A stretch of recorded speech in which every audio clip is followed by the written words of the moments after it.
All right, all right. Let's get underway with today's sales meeting. Excuse me. We have a great one for you today. A lot of good content to cover about what's going on in the market center, and then, of course, this subject matter around breaking into your niche. That's going to be our feature for today. We're going to be working through a playbook put together by a guy named Dan Ahara. You're going to hear more about him in a bit.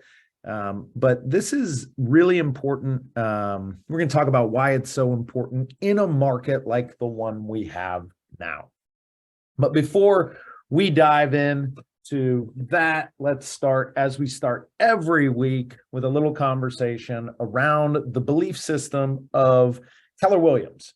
So these are referred to as the Y4C2Ts, and that is a clever anachronized version of the first letter of all of these. So each week, what we like to do is just pick one and talk a little bit about it, based on, and I love what Rachel put in the chat. She said, let's all find one thing to be grateful for today.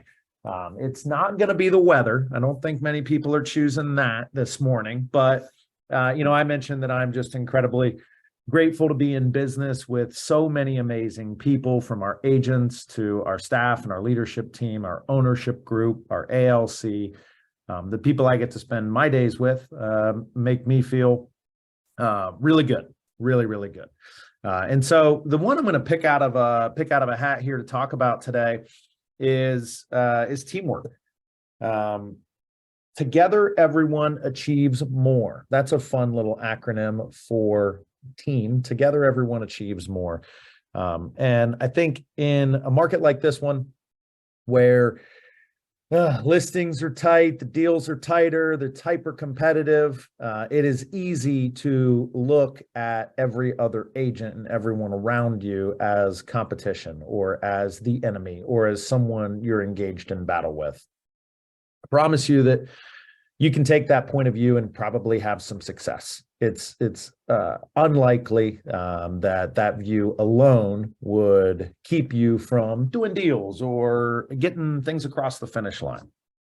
But what I would challenge you to think about is, how much more could you do, or how much more could you enjoy what you do if you looked at everybody around you like a teammate, like somebody that was rowing the boat in the same direction. And I think that if we take this approach within our office, which is a big part of our culture to do that, that's why you see so many agents leading our trainings and doing the sharing of strategies and secrets to everyone else to help them get better. Because what do you want on the other side of every deal? A great agent.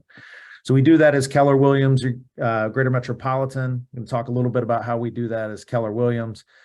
My challenge to all of you this week is and every week, is to try and do it as agents. Do it with every co-broke that you have. Come from contribution. Look at them as a teammate. Look at them as somebody who, your success depends on their success, and vice versa. And I think when we take that approach, we can be more forgiving, we can be more engaging, and I would bet our clients win more. And so as you look at the world around you this week, take the lens of teamwork and apply it everywhere that you can. One place that teamwork gets applied in a big, big way is, and you could even say in a mega way, is Mega Camp. So Mega Camp is one of the largest real estate events in the world, and it is exclusive to Keller Williams agents for a couple days in August. 10,000 plus agents descend on Austin, Texas to act as one big team. Gary Keller, the visionary that leads our company, will bring together top agents from around the world and interview them about their business, and interview them about how they are finding success, or what they're doing differently, or what lessons they've learned. There's nothing more powerful than actually hearing straight from the horse's mouth how they built a $10 million, $20 million, $100 million business, and what it would look like for you to do the same thing.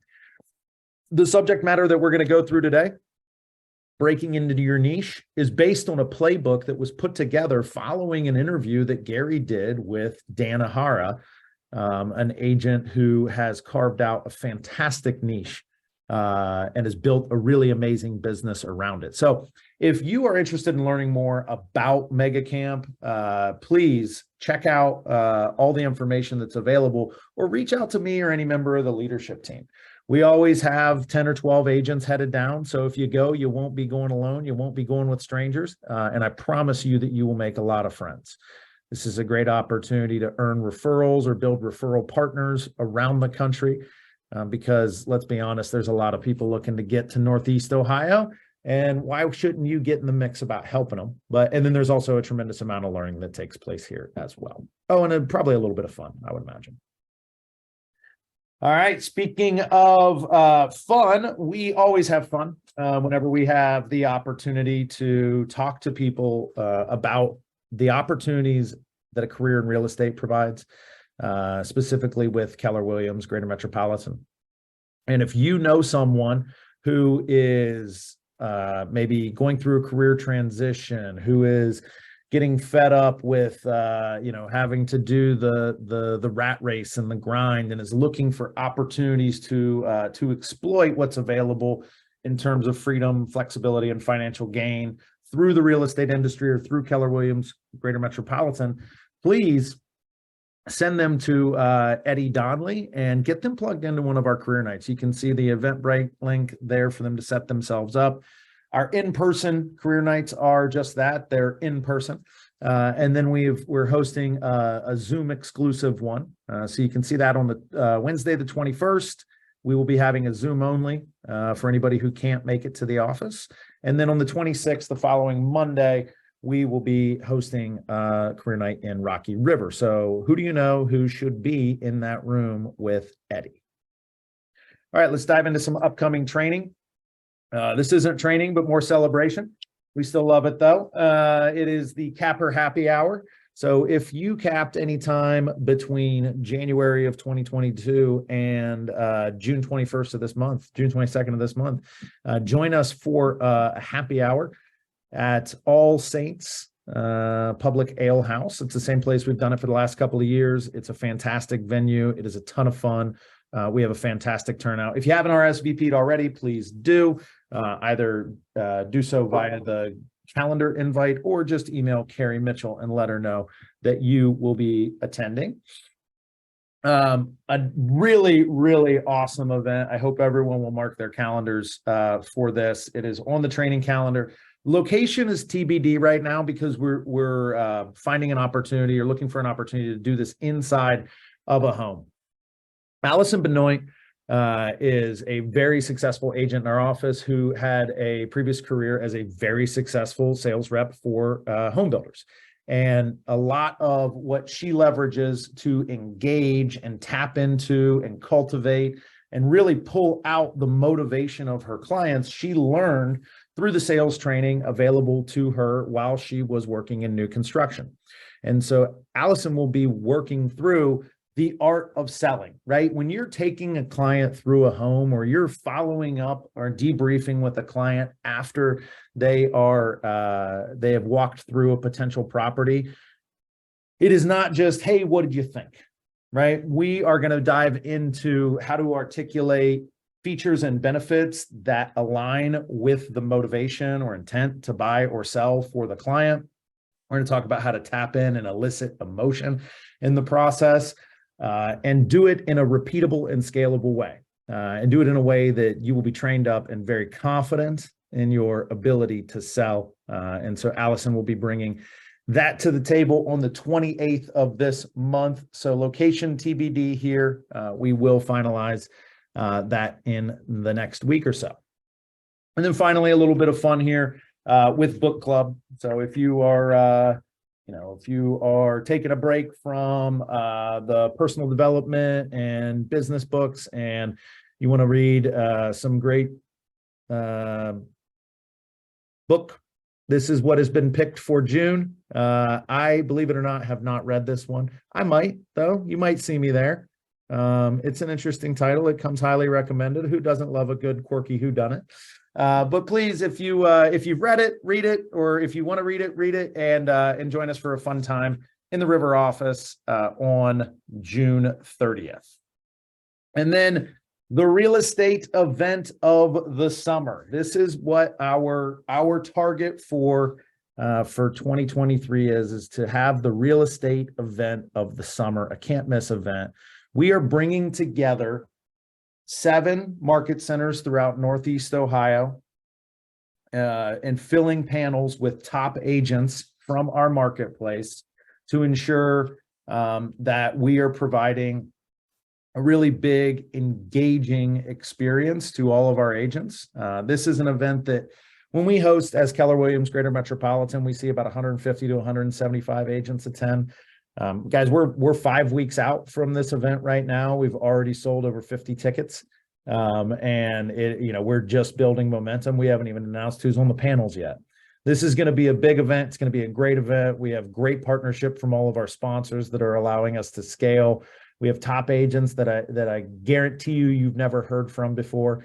And then most importantly, our keynote is a guy named Dan Ahara. You've heard me say his name a few times. He is one of Gary Keller's top 100, which means that he's one of the 100 best agents in the Keller Williams ecosystem. He runs a team that's about $120 million a year out of Hawaii, and he does it all through listings, and does it with things like 1031 exchanges, Delaware Statutory Trust, helping people with end-of-life planning. This is his niche, right? And so he's gonna be sharing everything that he's done over the last 5 to 10 years to build this business as a way for you to take it and go get listings in the Northeast Ohio market the very next day, right? So when we look at opportunities to maximize listings, which is what we should always be looking to do, there are a few things that are going to be more valuable for any agent at any stage in their real estate career or with their real estate business than being in the room on July 12th to hear Dan. Leading up to Dan, you're going to hear, as I said, from top agents throughout Northeast Ohio on all of these different topics. So you're going to have a chance to pick a couple of panels that you want to go to. If luxury is something that you're really interested in, if you're looking for ways to have the breakthrough with buyers or looking to take the next step with your business, there's a panel for that. So get excited about the opportunity that we have here in Northeast Ohio with this event. If you haven't got your ticket, get it now. All right, we're going to throw it over before we get into our breaking down the niches. We're going to throw it over to our partners. I see Janelle and there's Rick. Good morning, guys. How we doing? Doing great. How are you guys? Morning. Excellent. All right. Excellent. What's going on with title? So Hey, I was gonna say, just kind of a simple reminder. This is stuff that you guys should know, but sometimes I know you get a new listing call, a new listing appointment, you get all excited and sign in paperwork and realize that potentially this is one of the kids, mom died, this thing hasn't gone through probate, there was no trust. So make sure that you guys are having the right people sign. There's nothing worse than getting caught up in the last week or two before it's supposed to close. And we're saying this thing has to go through probate and the right people are not the right people signing at the current time. So one way to always combat that is get a tax and legal before you go, so you could see who's on the original deed. I mean, I'm sure you could also peek on the county sites, but do a little homework beforehand and save a lot of hassle on the back end. And then the other thing I was going to say was I've had this inquiry, so I'm going to kind of bring in our mortgage guys here, if you don't mind, because I want to ask them what their thoughts are. But I've had a lot of situations, and maybe it's because the price points are going up and people are getting stretched with what they can borrow. But I've had a lot of people where 2 people go in, so maybe a parent and another family member or whatever on a mortgage, and then they immediately want to take one of the people off the deed right at that point. So from a mortgage standpoint, could you guys jump in maybe real quick and just kind of say how that works, what bad things could happen there? And then obviously I can kind of chat about the title side. I'll jump in here, and Don and Chris, feel free to pipe up. But so if 2 people are on a mortgage and on the deed and one comes off the deed, there is a risk of setting off the due on sale clause. So with just about every mortgage out there is a due on sale, which means if title is altered and someone is removed from title, that could mean the note would be called due. Now, in practice, very seldom is that ever enforced, but as a loan officer, I would advise against that. Now, if a buyer is buying and mom or dad are going to be a co-signer, not all lenders, cross country is typically we will put them on the note and not on the deed. So there is a way for that to happen. It just needs to be communicated up front. Make sure that the lender will allow that. If I'm doing a pre-approval for somebody, I say, yeah, more than likely we'll be able to do this, but it does have to kind of get an exception as it goes through underwriting and through closing. So it's not a blanket approval all the time, and you will get different answers from different lenders. And what would actually trigger that getting called out, Sean? I know it doesn't happen very often, but what would trigger that? Frankly, just the fact that it happening could be the trigger. Now, does a lender care? Not always, but if there's a late payment or something, that catches the lender's attention. And more commonly where it comes up is when they go to renew the homeowner's insurance and, oh, wait, how come there's only one name on this policy and not two? Every year they're going to see that. All right, good. Thank you. That helps us as well. I mean, because we could do it, like the attorneys will be happy to prepare a deed, but there's ramifications and we have no responsibility for what happens to you on the backside, but we will facilitate it if that's what you need done, but we will warn them. So thank you guys.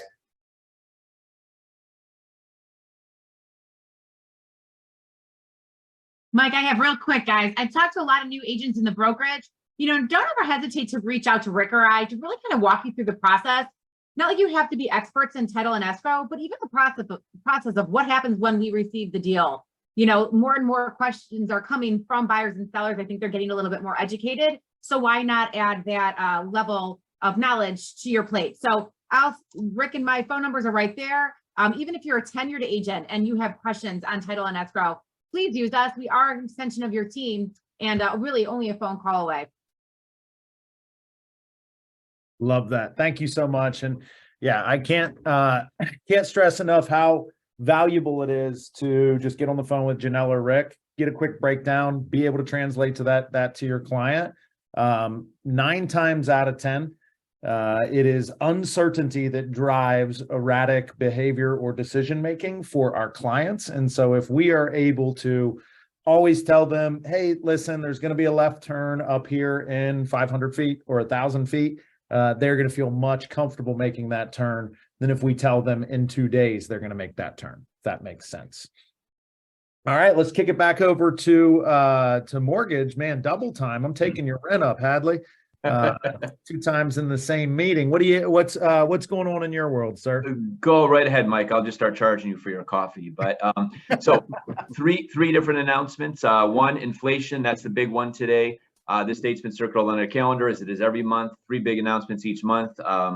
Fed, who meets almost monthly, job numbers and inflation. Inflation came back pretty much as expected. When I say as expected, both where the consensus was and where Mike predicted 60 days or so ago. So right on the mark, just about right on the mark. So we'll say that again a little bit louder for the people in the back. How accurate were we?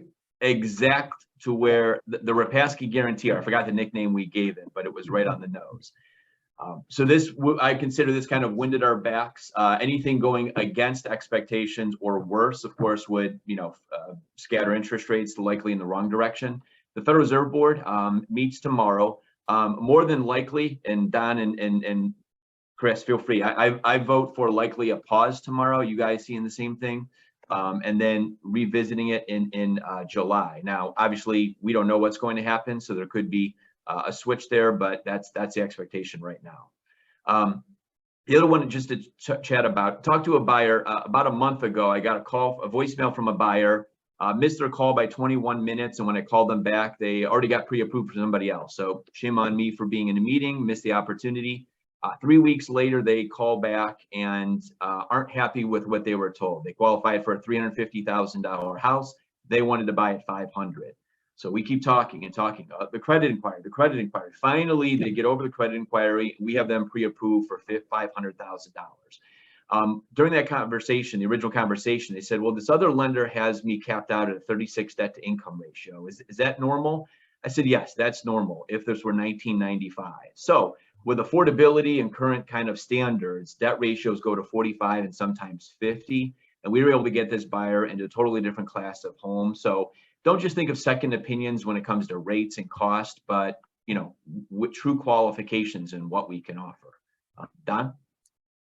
That's well said, Sean. We experience it all the time.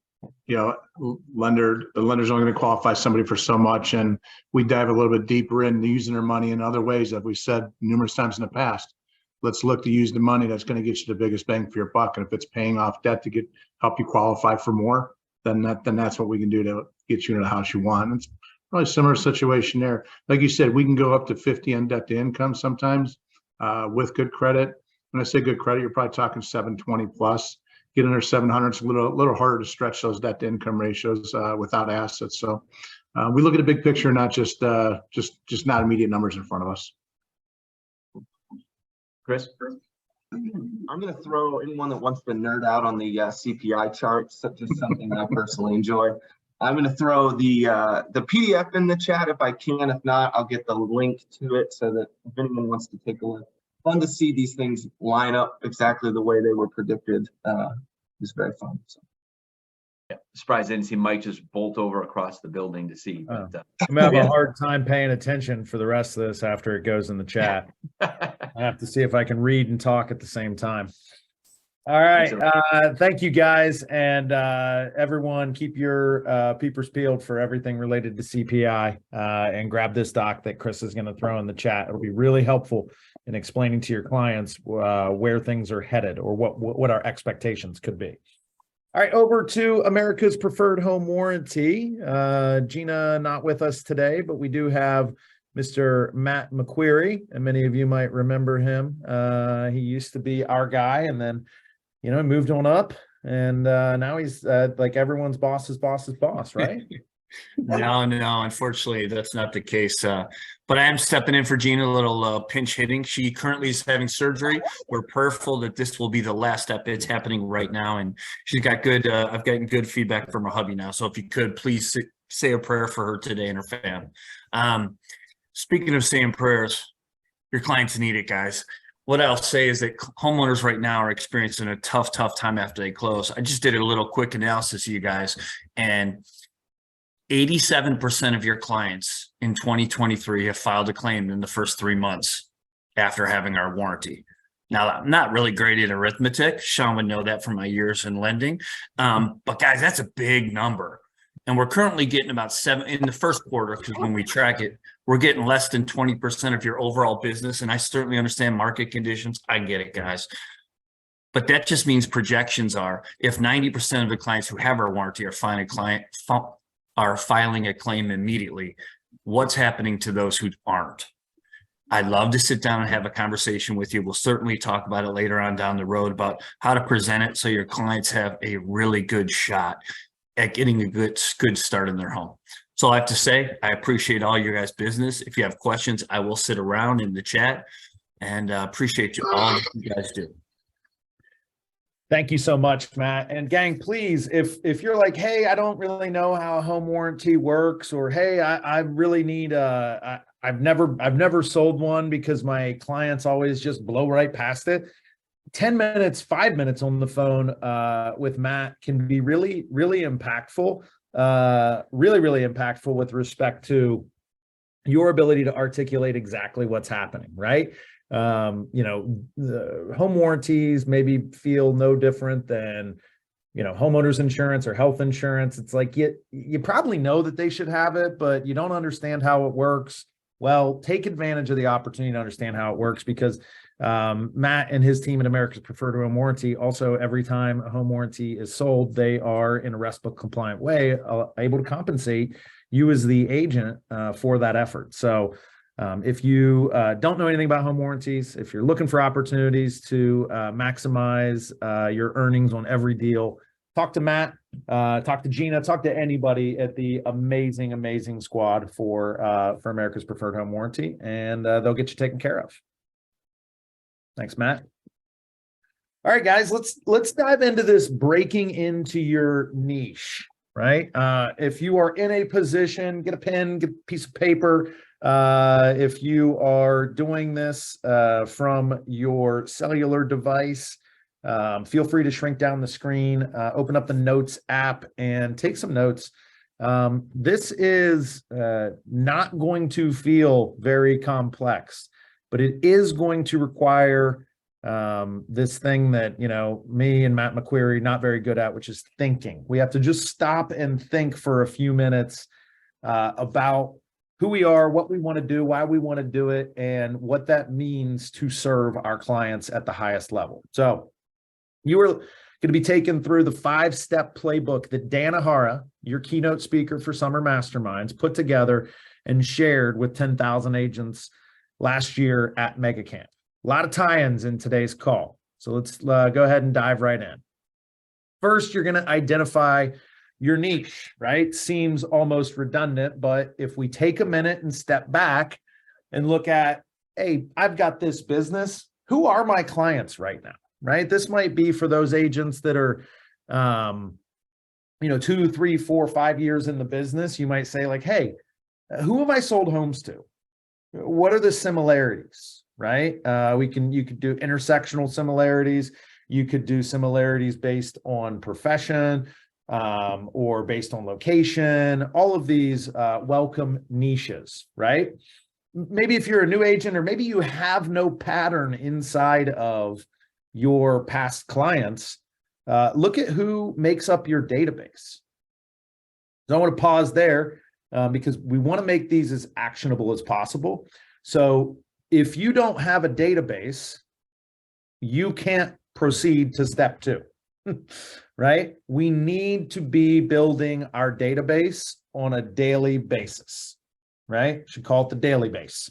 And what that is going to allow us to do is to get a clear snapshot of who we have the potential to serve and how we can identify what needs may exist. This is exactly what Dan Ahara did when he built out real estate planners to help what he found in his database, which was with a bunch of people doing end-of-life planning.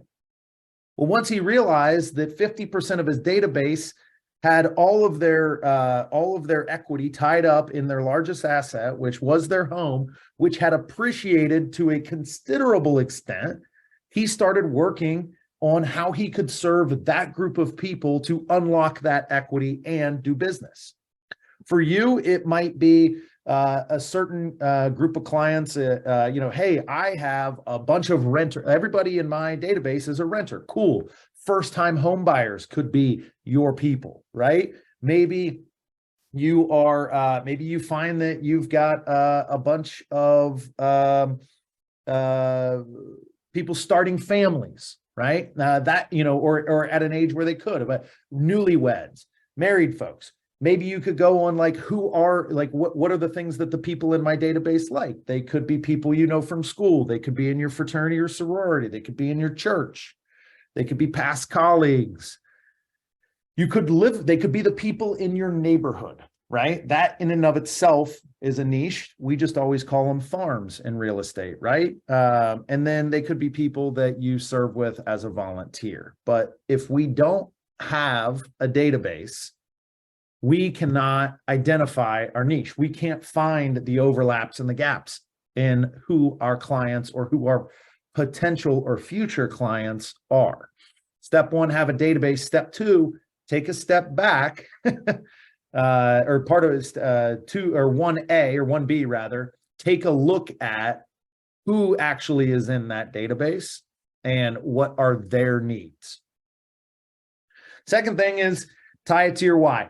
If it's Keller Williams, it's going to be tied to a big why, right? If you've gotten through the first section of the Millionaire Real Estate Agent, it's all about the biggest businesses are driven by the biggest why.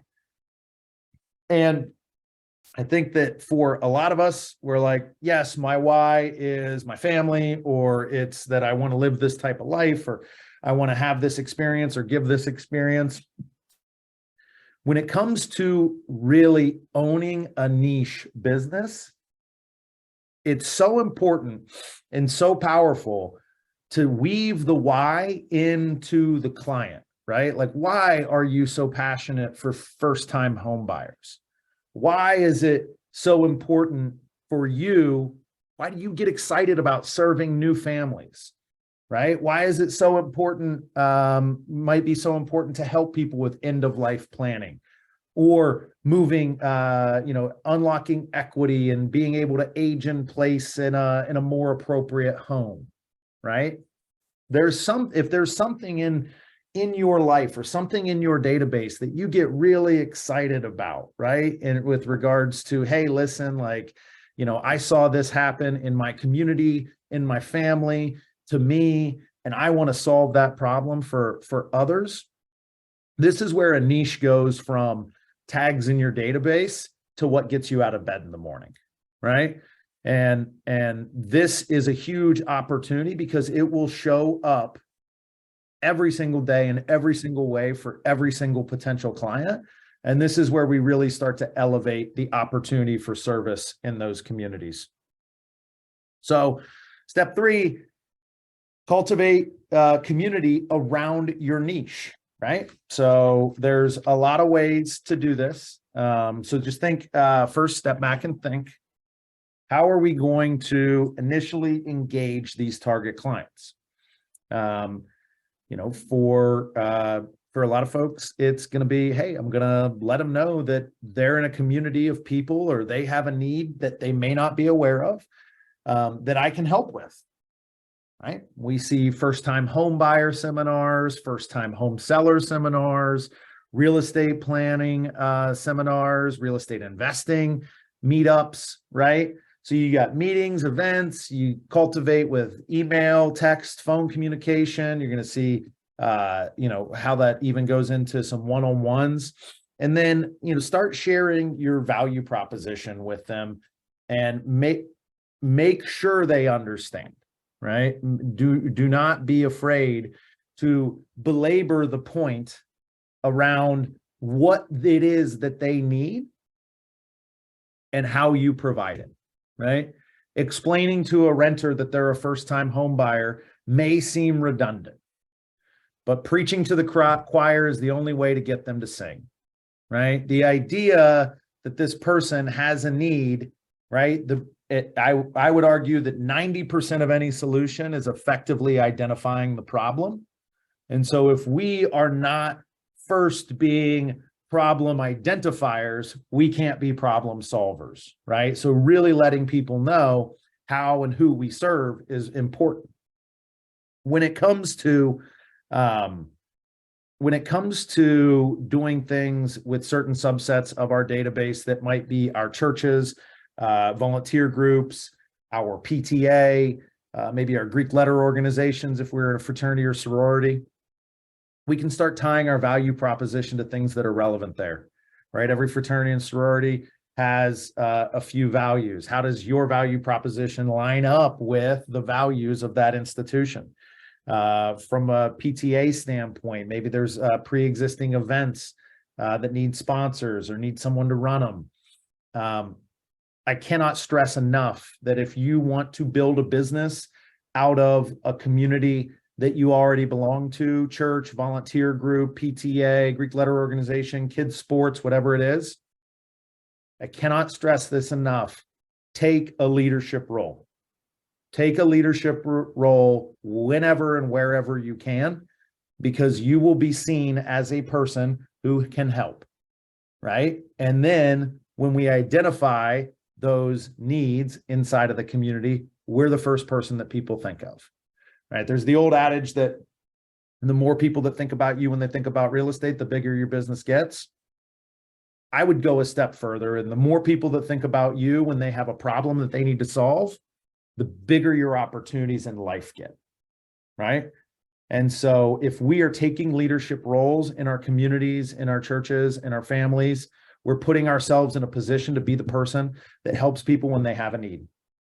And trust me, when it comes to real estate and the economy and what's happening, we're going to have a lot of friends and family and colleagues and people on the PTA board with us that are going to have needs. And if we're good, we're going to be able to help them. All right. So we've identified our niche. We've tied it to a why. Like, why do we care about it? Why is this the niche that I want? And then finally, we're going to cultivate the community around it. And then we're going to develop an engagement strategy. This is not rocket surgery, team. We are following and ripping out a lot of principles from the Millionaire Real Estate Agent. An engagement strategy is a 36 touch, right? It's a communication plan. What we get to do is we get to have more fun with it than sending out newsletters about my spring cleaning checklist or best summer sangrias, right? This gets to be things that are hyper relevant to a community, right? That has a specific need. So frequency and method, 36 touch is the golden rule for communication and engagement, right? Now, if you are in a leadership role within a community or within a niche, if you're the person that has the tie-ins with first-time home buyer opportunities and you're running the seminars, you've got something to communicate on all of the time, right? If you're just in a leadership role in the PTA, this is going to sound really simple. I forget if it was at Family Reunion or if it was, I think it was at Family Reunion, one of the small breakout panels. One of the presenters said, yeah, she takes every leadership role she can in community church, PTA, kids school, whatever. And then she always uses her Keller Williams email. That's just free advertising every time you have to figure out who's bringing donuts for the bus ride on the trip to the zoo for the kids. You're just like, bam, I'm a realtor. Bam, I'm a realtor. Bam, I can help you with this, right? And then you qualify them into a niche. And then more importantly, what services are you providing and why are you the one delivering them at a high level? For those of you who are maybe hearing that and you're like, well, you know, I've only been in the business a couple years. I don't know, you know, I'm maybe only a couple months. Like, what do I do at a high level? I don't know if there is anything. Well, guess what? The information is more abundant than it's ever been. There are opportunities for certifications online that make you an expert in staging, if everything from staging to Delaware statutory trusts, right? And so, you know, this is not step one of the process. This is step 4. You've identified your niche, you've gotten excited about it, you've built a community, and now you're engaging them. I promise you, from day one, you will know more than your clients because you're the realtor and they're the client.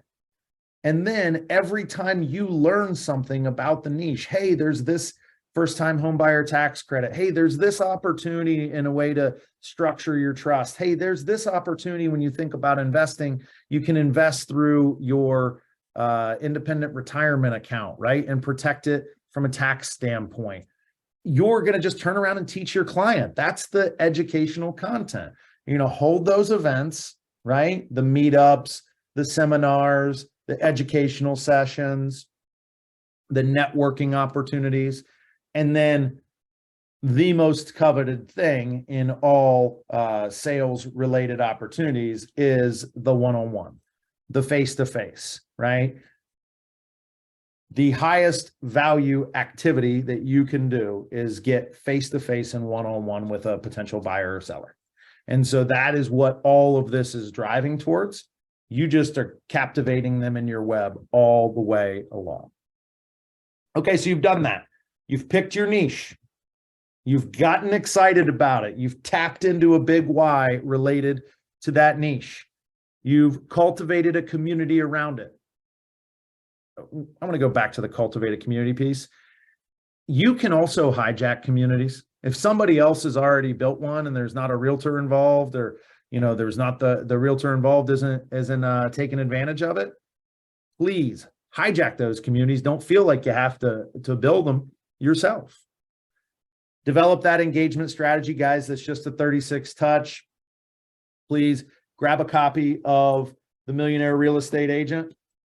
Flip to the section on the lead generation model, and then start breaking down what you want your touches to be. Emails, events, phone calls, text messages, newsletters, and everything in between to create the opportunity for them to only think of you when they think of real estate. And then finally, we step back and we see where our gaps are.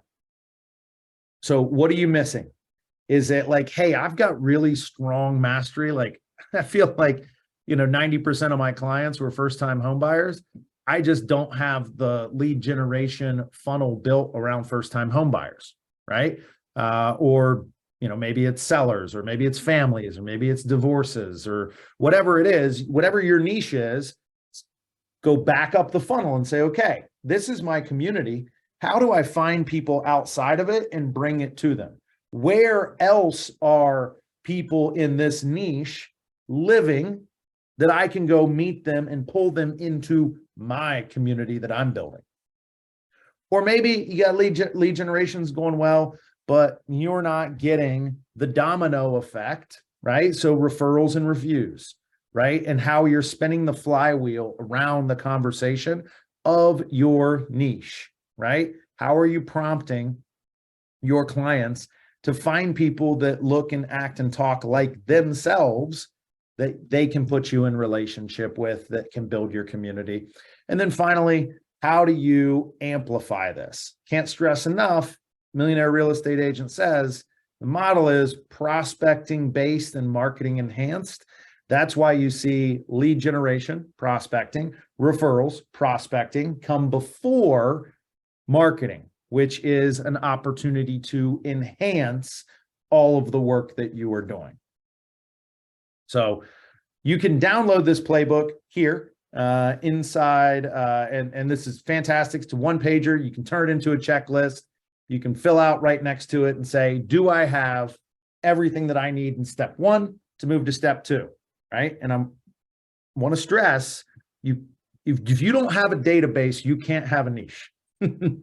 Right? You can have some stuff that you've done a few times, but if you are not building it out into a database, then you don't have the opportunity to activate it, right? You're just hoping that people know you as X because you've done X. And when it comes to that last piece, I want to remind everybody around the marketing and the enhancement, as you start to build out your niche, take advantage of the leverage center as an opportunity to upgrade your marketing, your listing presentation, your buyer presentation, round those things out, build them out, and have them speak with a voice that goes directly into the niche, right? Cannot stress enough, this can be something that you spend 8 hours on, right? To try and get right and print and mark up and print and mark up, or it's something that you can spend a few schmeckles on to just have done so that you can walk in to that listing appointment, to that buyer presentation, or whatever it is that your niche is going to put you in front of. I'm sure there's a way we can help you with the leverage center and keep you down and in on lead generation, referrals, reviews, and doing business and cultivating that niche. So that's all for today, and I think we moved through it pretty well. I would love to get some ahas or biggest takeaways, or if you guys want to see any slides again while we have a few extra minutes here. What really spoke to you around this conversation?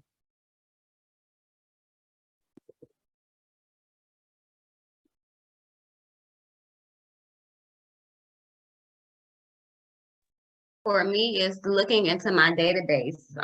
Every Wednesday, Eric always talks about making sure that, we writing in our pipeline every day. So last night I actually sat down and wrote out everyone who I believe is going to transact within the next year. And I actually got 11 people, and when I was thinking about it, I was like, if I would have just took the time to just write stuff out, it would just be more clear. So just making sure that I'm writing everything out. So this was a great class. So now that I have my pipeline ready, I can just start to apply this to that. Yeah. I mean, if there's a dozen people that you think are going to transact next year, there's a chance 6 or 9 of them might be, they're people who, have this need, or they're people from this community, or they're first-time home buyers, or, Shaniqua Jackson built an entire other business of credit repair when she identified that the majority of her clients needed credit repair services, right? And so that's become her niche. So I think that's fantastic. And it is, as you said, the opportunity that you have now because you did what your coach prescribed, which was just identify the people that could, right? Boom, now you have a pipeline. What else? Let's get 2 more before we get out of here this morning.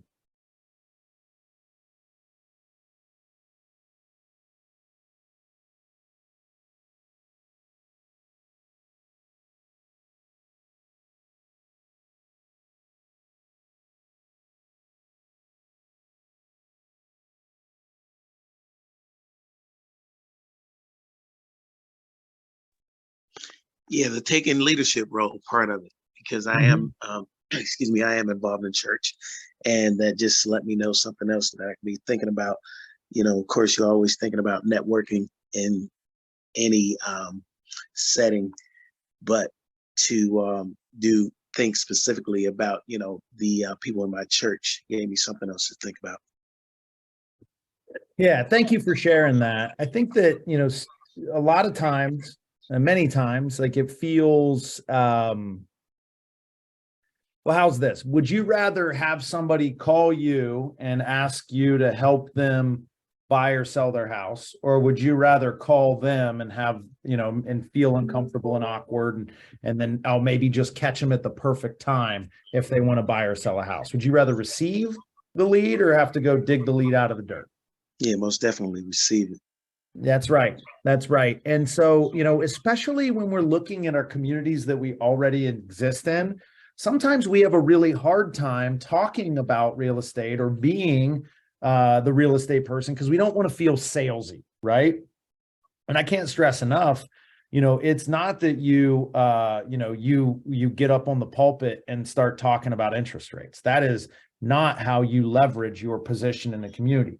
Most definitely not. What it does Pastor won't allow take you too to kindly do, to that. what it does allow you to do is to be in a role where people, as I said, see you as a problem solver, see you as somebody you can that can help, and ultimately you're a person that they look to, and when they have a need, you will be the person they come to.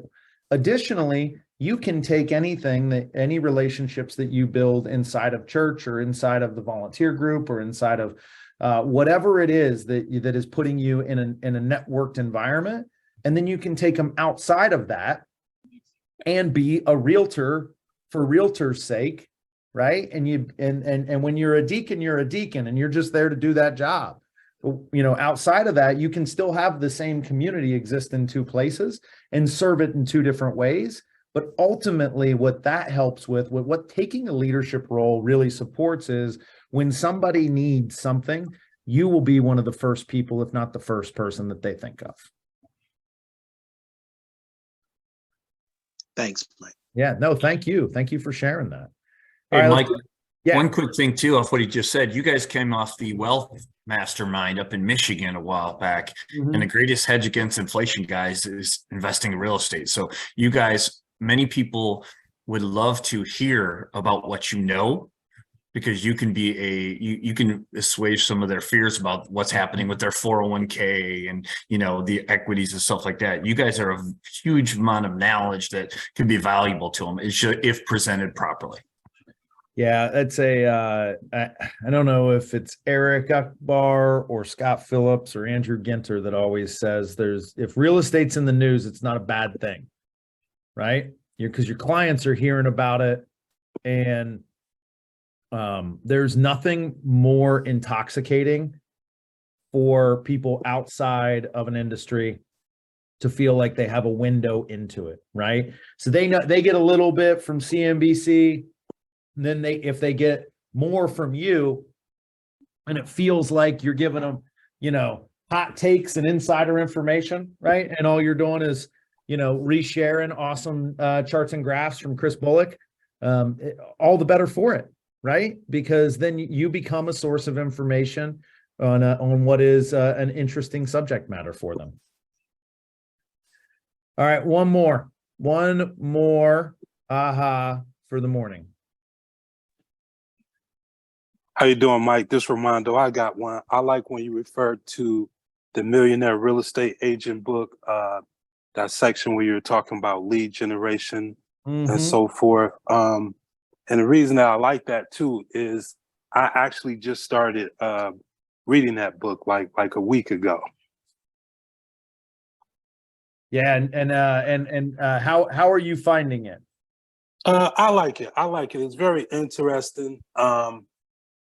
It kind of gives you the tools that it takes to grow in the business and to become the successful agent that I'm looking forward to becoming. Mm-hmm. Yeah, it is it's funny. We as an organization globally, Keller Williams, go through fits and starts of all it seems we talk about is the MREA, the Millionaire Real Estate Agent, right? This book. And then there'll be periods where it's like, okay, we've talked about that enough. But I can't stress enough, like, all of the information that exists on this one pager is amplified by what's in this book. Like we could just teach a page out of this book once a day, every year, and we would probably be providing, all of the information necessary to run a great real estate business because it's all, and we have people locally in this market who have done it. So if you have not read it, read it. If you're reading it right now, finish it. If you've read it, reread it. Yeah. And we have copies available at the office. Yeah. And the other thing I think is not the kind of book that you read like a novel. It's more like a workbook. I kind of got that early on. Yeah. I refer to it as it's like an encyclopedia. Right. Exactly. Yeah. Only Sean Hadley's ever read the encyclopedia cover to cover.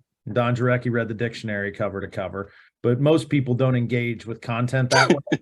And so what's great about the book is it has an index. So when you take a step back and you look at your business and you say, what's the problem I'm trying to solve? Do I need stronger lead generation? Do I need a more consistent engagement strategy through marketing? Right? Am I hemorrhaging cash? And do I need to revisit my budget? Right? You can flip to the index, find the page number, and go to it. Right? And so as you work through, and please work through this process on the screen to develop and break into your niche, when you hit a point where you're like, I don't have that, I don't know how to do that, I don't know what's next on that, grab a copy of the Millionaire Real Estate Agent, go to the section that corresponds to where you're stuck, and I promise you'll break through, right? And then that will keep you moving. And of course, as always, myself, every member of the leadership team, folks on the ALC, your productivity coaches, everybody is here to support you on taking whatever the next step is with your real estate business. All right, gang. That is going to do it for today. Thank you for the share outs at the end. Thank you to all of our partners, and very much looking forward to seeing everybody at the Capper Happy Hour if you're a Capper. And then, of course, on the other side of the Independence Day holiday, our biggest event of the year in Summer Masterminds. So have a great Tuesday. Make it a great week, and we will see you all real soon.